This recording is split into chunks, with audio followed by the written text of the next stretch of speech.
How to fix ineligible country on Facebook.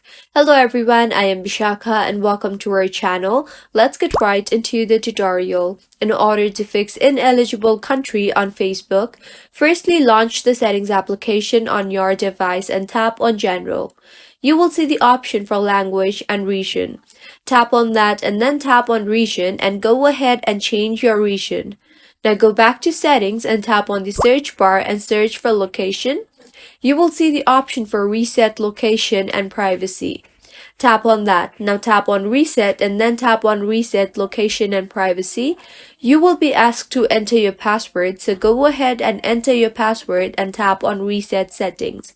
This will reset your location and privacy settings to factory defaults. Now open Facebook application and see if the issue has been fixed or not. If not, wait for a while as it takes some time to update the system, and this is how you can fix ineligible country on Facebook. If you find this tutorial helpful, do subscribe to our channel. Thank you for staying with us until the end.